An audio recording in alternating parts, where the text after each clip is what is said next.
go? Yeah. All right. Well, first of all, welcome to everybody. Glad took a few minutes out of your Sunday to share a little bit. The reason I'm here is primarily driven by the Stewardship Committee. They thought it'd be a good idea to have me come and talk a little bit. So thank you to them. I think it's a great idea. And it's one of the reasons we do things around here the way we do, because we do care.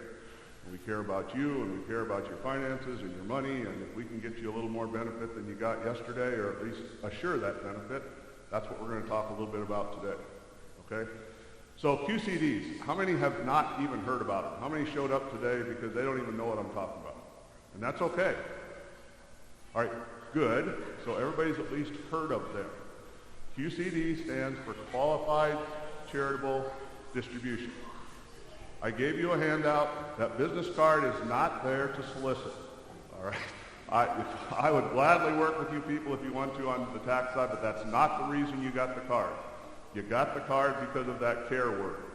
If after we talk today and there's something you don't understand or you don't quite get, call me or email me or whatever. You got a lot of contact methods on there. Okay? So that's why you have the business card in the corner. All right, I want to make sure that if you have any questions after we're done talking, you can talk to me after we're done meeting today. All right? So, qualified charitable distribution. Why is it important now? It's been around for 8 or 9 years. Okay? So this vehicle has been there for that long. Why are you here today, Gary, talking to me about something you should have been here 8 years ago talking about? There's a very important reason. When you do your taxes, there's this page in your tax return, Schedule A, called Itemized Deductions. Okay? When you do your tax return, your preparer, yourself, whoever it is, you take that Schedule A and you look at it, and you fill it out, and you take that total on that page and compare it to what's called the standard deduction. Okay? And the standard deduction for you people now that are over 65 years old, and I'm going to be there next year, if we're 65 or older, we get a little bigger standard deduction. All right? So you've heard a lot about this $24,000 standard deduction. Well, that's true, but it's even bigger. It's about $28,000 for us over 65 and married. Okay? If we're single, it's about half that. All right? So when you do your tax return, and that's double what it used to be a year ago. So most people, I'll bet you 90% of the people I worked with on my tax returns last year do not itemize anymore. They take the standard deduction. Okay? So when you give to the church now and you're taking the standard deduction, it does you no good. If you take income from any source and write the check to the church and you're taking the standard deduction, that deduction does you no good.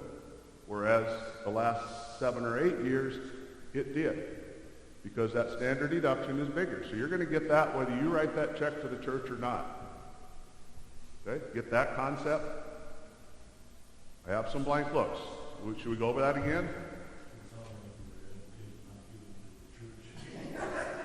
If you've heard some of the articles, all the charitable organizations are concerned that they hear what I just said.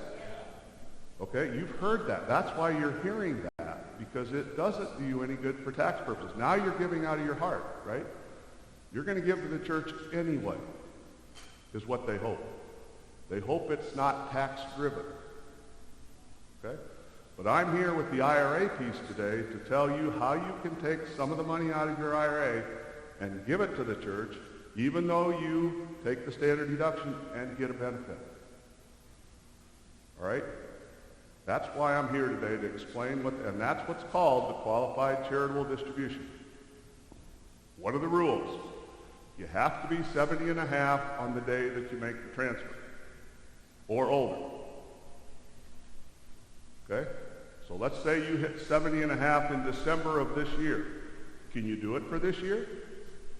Yes, but you can't do it until you hit 70 and a half. Okay, so if your birthday was on June 6th, that half year would be December 6th, all right? So when you hit 70 and a half, you can't make that charitable contribution until December 7th. Okay? So not only in the year that you hit 70 and a half, but you have to be 70 and a half when you make it. Okay? How much can I give? Each spouse can do up to $100,000 per year. So does the government want you to do this? They don't set limits that high very often. So they want you to use this vehicle. All right? A lot of the discussion you're hearing is use it for your minimum distribution. What happens when you hit 70 and a half in your IRA accounts? Your bank or your broker or somebody says you have to take so much out this year, right? And every year in the future. And you say, what if I don't want it? Tough, you have to take it. And what if you told that broker, I'm not taking it? You know what the penalty is? 50% of what you should have taken out goes to the government as a penalty. Okay, so the first thing we do is we know we have to take it. So now that we know we have to take it, do I want to pay tax on it? No. And how can I not pay tax on it? You have that trustee of your IRA account write that check directly to the church, or to the WAC, or to whatever charitable organization you want to have this happen to. And then it never ends up on your tax return.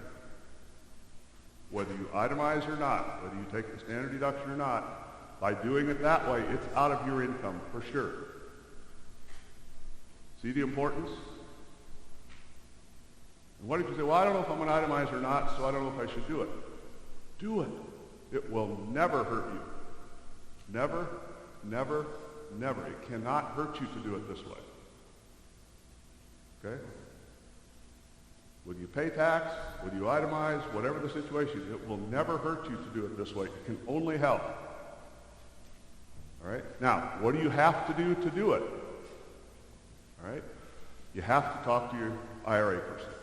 All right? So, oh gosh, that's a phone call. Yeah, but that's what you have to do. And then that trustee of your IRA account will ask, well, where are you going to donate it to? And you'll say First Lutheran Church. And they'll say, well, I need an account number and a routing number or something like that. Keith has that for you, or you can simply call the church. So you got to make 2 phone calls. You got to call your IRA person and say, I want to do it, and you got to call the church to get this information so they know who to transfer it to. The very, very, very important things that can't hit your hot little hands. Directly from IRA to the church. That's what makes it work. That's what the government says, we'll let you do it, but don't touch the money. Okay? So a lot of the press, a lot of the things you're hearing is, use it for your required minimum distribution. If you didn't want that $3,000 anyway, just have it go directly to the church. And then you'll not have to pay tax on it, and you're in the same boat you were before. Okay? That's true. But you don't have to stop there. You can use it for whatever piece of your IRA you want to give. If your minimum distribution is $3,000, you want to give 5, do 5. Then you don't pay tax on any of the 5. Do $20,000. You don't have to pay tax on any of the 20.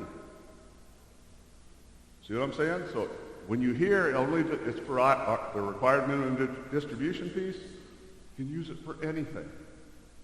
Somebody asked me in here today, do I have to do all of my required minimum distribution to the church? He says, I get $10,000. Do I have to give it all to the church? No. Whatever you want. You take 5. You say, I want to give 5 to the church. You tell the IRA person to send a $5,000 check to my church. You're done. When you do your tax return, that $5,000 will not be taxed under any circumstance, both federal and Iowa. There's some states that don't allow it, California being one, but Iowa does. So you will not pay federal tax or Iowa tax on it. I've been doing all the talking. That was my question on the Iowa side. How does that affect it? Do we still do that sometimes on Iowa side? Excellent point. Iowa still allows itemized deductions for 1 more year. Okay? If you do this, it doesn't end up over here, but you already got the deduction. So you could never take it both places anyway. Right? So do this qualified charitable distribution. Then you know you're getting the deduction federal and state. And next year, when Iowa doesn't allow you to itemize, you keep doing it here because then you're still going to get it every time, federal and state.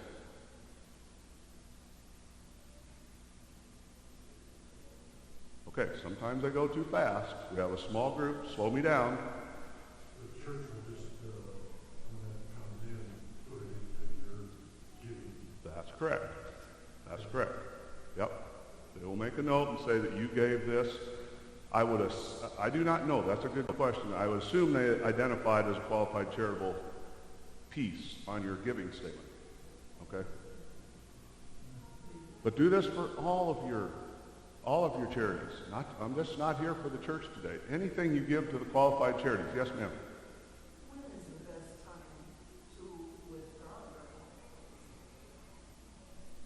your? You want me as a church treasurer to tell you? January 2nd. No, there is no good time. Any time during the year is permitted. If the stock market keeps going up and you feel good about it, wait till later in the year because you'll have more money. If you're not comfortable with that, then you give it early in the year and know you got it done. No, but we have a few months before the end of the year is what I will preach. All right? And if you want to do it or do more and haven't done it yet, you have time. But I'm thinking that, the church can't use that money, and they don't know what's coming in. Maybe this is what's kind of hard to predict. Can you do it by month? Could you do it once a month? Oh, that we can do that. You can do that. Now, who's the only one that gets a little bit testy when you want to start doing that? Your IRA trustee. He says, because he has to do a little paperwork every time, doesn't he? And the ones that I've talked to, my good brokers say once a month is fine. We'll do it once a month. Well, how about once a week? Can I give it every week? Your brokers are going to go a little bit bonkers. They're not going to like that idea. In theory, they're supposed to do it if you ask them to, but you hear what I'm saying. So you could do it monthly very easily. I have heard from one of my bank wealth management people that Vanguard has a fund that you can write checks on to accomplish this. So if you had your IRA in a Vanguard account, they will allow you to write a check directly to the church and it accomplishes what we want to do. I have not seen this in action, but I've heard it. Just know it's out there. Yes?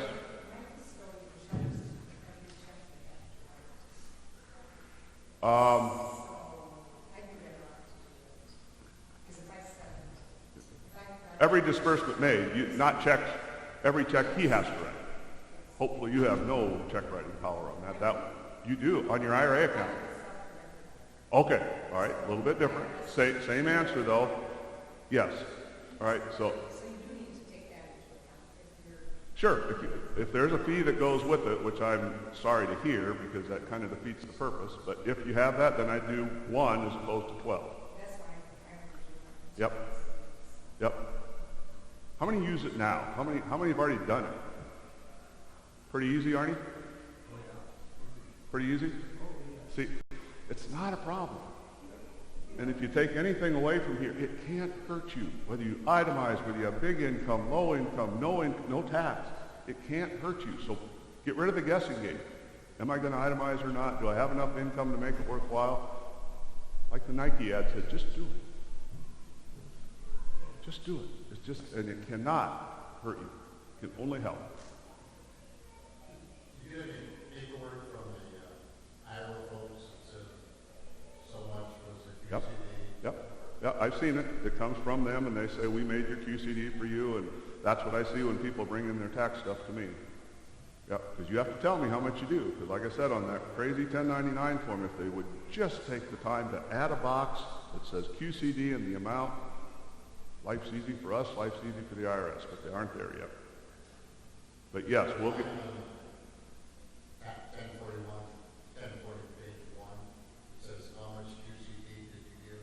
It says total distributions received, taxable distributions received, then taxable distributions received. And then in that little column there, in that line, it prints QCD. That's on the form itself. So they know you gave one, but they don't know how much. That's the letters that I've gotten. I've got 1 or 2 letters from the IRS saying, they don't match. How come they don't match? How much was your QCD? We have to send that thing. I told you, the documentation from the broker and everything's fine. But if they'd solve their problem if they thought ahead a little bit, but that's a lot to ask. Okay? All right, that was pretty fast. Got a feel? How much is standard deduction this year for 65 and over? Got your pencil handy? Single or married? Married, Okay. Married, both over 70 and a half, 27,000 even. That doesn't happen very often, but it's even. Okay, if you're single and over 70 and a half, it's 13,850. And if you're married and only one spouse over 70 and a half, then it's 25,700. So those are the amounts that you're interested in. The article that Keith and the committee sent out is a pretty good one. Just remember it talks about 18. Okay? It gives a pretty good overview. My information is right out of my tax resource information, so it deals with 2019 stuff and going forward. So that's what you have today. Okay? But everything that's in there, we're talking about. Okay, what funds can you make the transfer out of? Only IRAs. Not out of your 401k, not out of your SEP account, not out of your simple account if you have one. Only IRAs. And since we're doing good on time, what if all you have is a 401k that you're getting your retirement money out of? Can you convert that to an IRA? Planning idea? As long as your agreement says I can transfer it to the IRA, which they all do, get it in the IRA, and all of a sudden what? The tax amount of your 401k becomes non-taxable when you give it out of the IRA. Okay? So a little more information than you bargained for today. Okay? Perfect. Excellent. And it'll say it in here too. Is Roth money taxable when you pull it out? No. So is there any benefit to do this with Roth money? No. Okay, so do not, I'm going to say it pretty hard. You can, but there's no benefit. Do it with your taxable money. That's why we're here. So Roth money I would not use to do this. No. Good question. We said 100,000. Remember, that's 100,000 for you and 100,000 for your spouse, in case you want a really good charitable.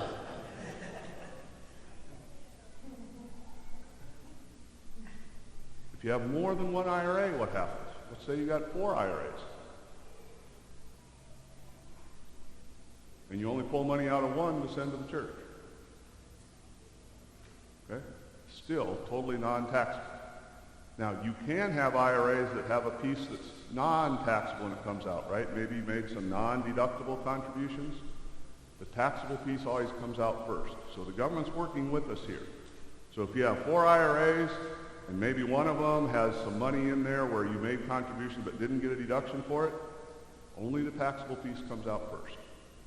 Good news. All right, so it doesn't matter what they are, they throw them all together when they look at them. All right, doesn't matter which one you take it out of. Roth, not good. I think we hit the highlights.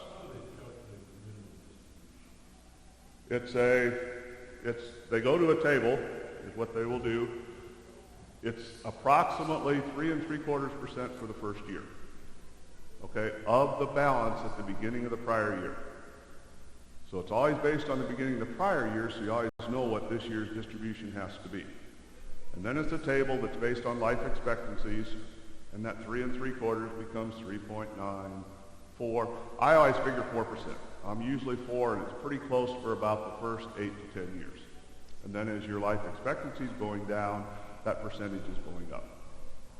Okay? Unless Stock market earned 7, you take out 4. What happened to your account? Just got bigger. Okay? But that's how it is. It's always based on a table based on your age.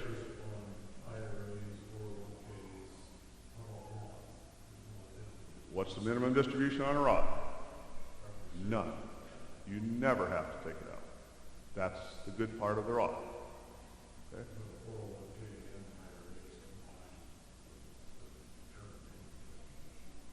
There's a minimum distribution figured for each one individually. Okay? So if you have a minimum distribution out of your 401k, that has nothing to do with what we talked about here. We can't do anything about that.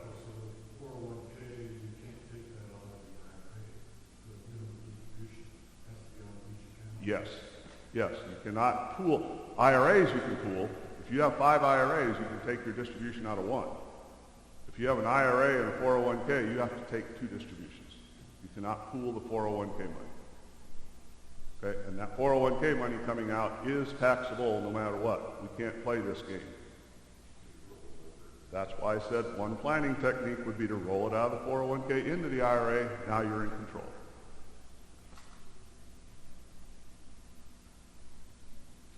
Good questions. Good discussion. Good sized group, too. If nobody's afraid to ask a question. I'm here. Any questions? You got it? I went pretty fast. This is your chance. What's that? Yeah? That's my... Yeah. Excuse me? Your what? Oh, SEP? No. It says right in here that the SEPs do not qualify. You can't, they're already an IRA, but it's a special type of IRA, and this does not work on that. Okay? So, no, and you can't transfer the SEP into a regular. No. No. So that's the bad news. These are regular IRAs.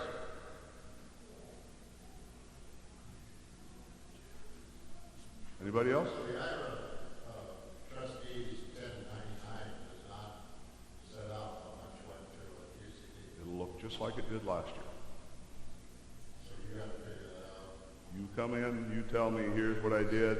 You'll probably bring that paper that you just talked about from the trustee saying that, hey, I went to First Lutheran, don't forget about this $1,200.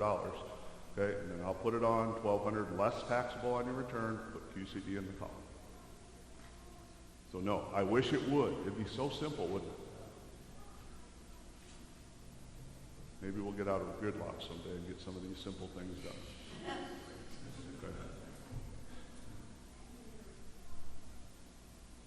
Keith, how we do? Is that okay? Thank you very much. Okay, good.